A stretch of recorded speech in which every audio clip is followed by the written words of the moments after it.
नमस्ते बच्चों, स्वागत है आपका एक बार फिर से इंपॉर्टेंट प्रीवियस ईयर क्वेश्चन की सीरीज में, यानी कि 40 सीरीज में। 40 यानी कि डेली डोज बाय धनपाल देख लिया। और इसमें हम इस टाइप के क्वेश्चन करते हैं जो पहले एग्जाम में आए हुए हैं, यानी कि जो पीवाईक्यू बोलते हैं हम, जिसको प्रीवियस ईयर क्वेश्चन। उन क्वेश्चंस को हम यहाँ पर सोल्व करते हैं और उनको लॉजिक, ट्रिक और कॉन्सेप्ट के साथ सोल्व करते हैं, ताकि किसी भी टाइप का अगर एग्जाम क्वेश्चन आपके एग्जाम में आता है तो आपको कोई दिक्कत नहीं होती है, आसानी से आप सोल्व कर पाते हो, उसके कॉन्सेप्ट समझ पाते हो, उसको उसमें कोई लॉजिक लगता है कैसे लॉजिक से उसको सोल्व करें, और अगर कोई ट्रिक उसमें काम करती है तो किस ट्रिक को हम कैसे काम में वहां पर ला सकते हैं। इस टाइप के हम यहाँ पर ट्रिक, लॉजिक और कॉन्सेप्ट हर क्वेश्चन पे सीखते हैं। इसलिए हम इस 5-6 मिनट के जो वीडियो में सिर्फ एक ही क्वेश्चन करते हैं, इंपॉर्टेंट वीडियो जो पहले एग्जाम में आया हुआ है और जिसके कॉन्सेप्ट पे बार बार क्वेश्चन बनते हैं। ठीक है, अगर आज के क्वेश्चन की हम बात करें तो देखो, ये क्वेश्चन है आरआरबी एनटीपीसी में सीबीटी 1 के शिफ्ट 2 में 28 दिसंबर 2020 को ये क्वेश्चन पूछा गया था। तो टाइम एंड वर्क का जो क्वेश्चन है, हम इसको कैसे निकालते हैं, किस टाइप से इसको सोल्व करते हैं, तो बहुत इंपॉर्टेंट कॉन्सेप्ट होने वाला है आज। तो इसको आप ध्यान से सीखिए। और ये जो कॉन्सेप्ट है, जो चैप्टर है, टाइम एंड वर्क के क्वेश्चन जो है हर इस एग्जाम में आते ही आते हैं, चाहे किसी भी टाइप का एग्जाम हो, चाहे रेलवे का हो, चाहे बैंक का हो, चाहे स्टेट गवर्नमेंट का किसी डिपार्टमेंट का एग्जाम हो, हर एग्जाम में ये क्वेश्चन आपको देखने को मिलते हैं। और ये कॉन्सेप्ट अगर आपको याद होगा तो हर क्वेश्चन आपसे बनेगा। तो ध्यान से क्वेश्चन देखिए, क्योंकि थोड़ा सा लॉजिकली घुमाने की कोशिश की है क्वेश्चन को। तो किसे इस क्वेश्चन को करेंगे, क्या बोल रहा है क्वेश्चन कि A can complete a piece of work in 20 days and B can complete the work in 30 days. Due to some other work, A had to leave the work before completion, and for the last 5 days B alone did the work. The total time taken to complete the work is। अब ये आपसे पूछा गया है कि A जो है उस किसी काम को 20 दिन में कर देता है और B उसी काम को 30 दिन में करता है, लेकिन दोनों साथ काम करने लगते हैं। लेकिन A क्या होता है, A को कुछ काम की वजह से दूसरे काम की वजह से ये वाला काम छोड़ना पड़ता है, और जो B अकेला लास्ट आखिरी 5 दिनों में B उस काम को कंप्लीट कर देता है। ठीक है, तो यहां पर टोटल टाइम कितना, काम में कितना लिया गया है, वो आपसे पूछा गया है। ठीक है, तो देखो यहां पर हम कैसे निकालेंगे। अब हमको यहां पर दिया गया है, पहले तो वैल्यू निकाल लो कि ए जो है उस काम को, ठीक है, ए इस काम को 20 दिन में करता है। ठीक है, और बी इसी काम को, देखो बी उस काम को कितने दिन में करता है, 30 दिन में। ठीक है, तो यह हमको दिया गया है कि ए जो है 20 दिन में करता है, उसी काम को बी 30 दिन में करता है। तो जब ऐसी स्थिति बनती है, जब दो आदमी आते हैं काम करने वाले, तो हमको क्या करना पड़ता है, टोटल वर्क निकालना पड़ता है। उस टोटल वर्क को जो हम बोलते हैं टोटल वर्क, यानी कि एलसीएम। इन दोनों संख्या का हमको एलसीएम निकालना होता है, तो उसको हम एक टोटल वर्क मानते हैं। ठीक है, तभी हम उसमें आंकड़ा निकाल सकते हैं कि दूसरा कितना काम ले रहा है, कौन कितने दिन में उसको कर सकता है। ठीक है, तो अगर हम बात करें कि ए उसको 20 दिन में करता है, बी उसको 30 दिन में करता है, तो अगर इन दोनों का हम एलसीएम लेंगे तो इनका एलसीएम आएगा 60। ठीक है, इनका एलसीएम आएगा 60।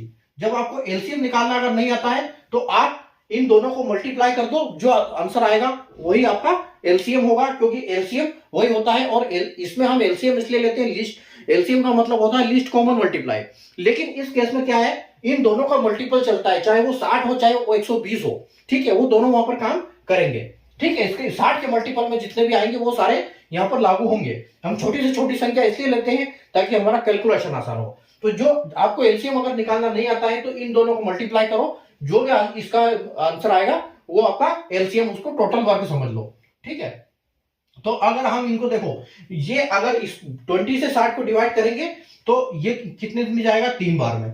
और 30 से अगर 60 को अगर 30 से डिवाइड करेंगे तो ये 2 बार में जाएगा। यानी कि ये जो आया, इनका क्या आया, ये हमको जो नंबर मिले हैं ये इनकी एफिशिएंसी मिली है ना, यानी कि ये एक दिन में कितना यूनिट काम करते हैं। ठीक है, अगर ये 20 की कैपेसिटी से काम करता है और ये टोटल 60 वर्क है, तो ये 3 दिन में करेगा। ठीक है, या इसकी 3 यूनिट एक दिन में करेगा, और ये करेगा 2 यूनिट एक दिन में, क्योंकि इसकी 30 की कैपेसिटी 30 दिन में करता है पूरा काम। अब देखो, अब ये क्वेश्चन में क्या बोला गया है कि ए इस काम की दूसरे काम की वजह से इस काम को छोड़ के चला गया। ठीक है, तो बाद में जो बी ने 5 दिनों में अकेले काम को खत्म किया। ठीक है, तो यहां पर क्या होगा, यहां पर देखो इनकी एफिशिएंसी जो है, एक की 3 है, एक की 2 है। ठीक है, ए की 3 है, बी की 2 है। तो हम यहां पर क्या निकाल सकते हैं कि जो बी ने काम किया, कितने दिन काम किया, इसने 5 दिन काम किया अकेले। ठीक है, तो इसकी अकेले की एफिशिएंसी कितनी है, इसकी अकेले की जो क्षमता है वो क्या है, 2। तो इसका यहां पर 2 से मल्टीप्लाई होगा, यानी कि इसने 5 दिन तक 2 की एफिशिएंसी से काम किया, तो इसने 5 दिन में टोटल काम कितना किया, टोटल काम 5 दिन में 10 काम कर 10 यूनिट इसने काम कर दिया, क्योंकि एक दिन में ये 2 यूनिट काम करता है। 5 दिनों तक काम किया, 2 दिन में तो इसने क्या किया, 2 की एफिशिएंसी से 10 यूनिट इसने काम खत्म कर दिया। यानी कि जब इसने 10 कर दिया तो काम कंप्लीट हो गया। इसका मतलब इन दोनों ने मिलकर कितना काम किया होगा, तो दोनों ने मिलकर देखो टोटल हमारे पास काम है 60, ठीक है। अगर इस 60 में से हम इस 10 को माइनस कर दें, ये देखो ये आपका 60 है टोटल वर्क, ठीक है। इसको हम अगर 10 को माइनस कर दें, क्योंकि ये जो 10 यूनिट काम है ये बी ने अकेले किया है, तो यहां पर हमारा आंसर बचेगा 50। यानी कि 50 जो यूनिट काम है वो इन दोनों ने मिलकर पहले खत्म कर दिया था। तो अब 50 यूनिट इन दोनों ने मिलकर खत्म किया। दोनों की एफिशिएंसी कितनी है, दोनों की एफिशिएंसी आ जाएगी 3 + 2 = 5, ठीक है। ये कितनी है, दोनों की एफिशिएंसी है, ठीक है। एफिशिएंसी A + B, ठीक है। A और A + B की एफिशिएंसी कितनी है, 5।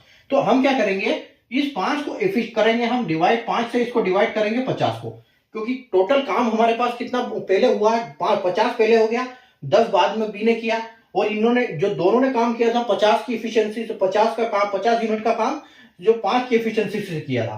तो यानी कि अगर इससे आप काटोगे तो ये आएगा 10 दिन, ठीक है। तो इसका मतलब है इन्होंने 10 दिनों तक काम किया था पहले, ठीक है। 10 दिनों तक इन्होंने पहले काम कर लिया था। तो एक तो ये 10 दिन पहले इन दोनों ने काम किया, और एक ये 5 दिन जो बी ने अकेले बाद में किया। यानी कि 5 और 10 यानी कि 15 जो आ जाएगा, 10 + 5 आपका जो आंसर आएगा वो क्या आएगा, 15 आंसर आएगा, ठीक है। जो कि ऑप्शन डी में आपका आंसर अवेलेबल है।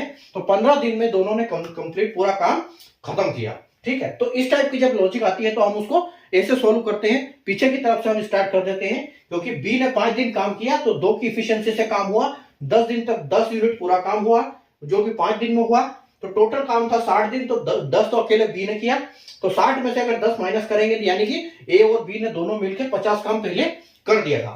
तो 5 दोनों की एफिशिएंसी जो है 3 और 2 5 है, 50 से 5 का डिवाइड करेंगे तो 10 मिलेगा। यानी कि 10 दिनों में इन्होंने 50 यूनिट काम कर दिया था, बाकी बचा 10 यूनिट काम बी ने 5 दिन में कर दिया। यानी कि 10 और 5 15 आपका आंसर हो जाएगा यहाँ पर, ठीक है। अगर आपको कॉन्सेप्ट समझ में आया है तो सेशन को लाइक और शेयर कर दीजिए, चैनल को सब्सक्राइब कर दीजिए, बेल आइकन को ऑल पर प्रेस कर लीजिए, ताकि ऐसी इंपॉर्टेंट वीडियो की नोटिफिकेशन आपको डेली मिलती रहे। ऐसे ही आप इंपॉर्टेंट कॉन्सेप्ट, लॉजिक, ट्रिक सीखते रहो, ठीक है। और अगर आप फेसबुक या इंस्टाग्राम पर देख रहे हैं तो पेज को फॉलो करना बिल्कुल ना भूलें, क्योंकि यहाँ पर भी आपको हम अपडेट देता रहता हूँ।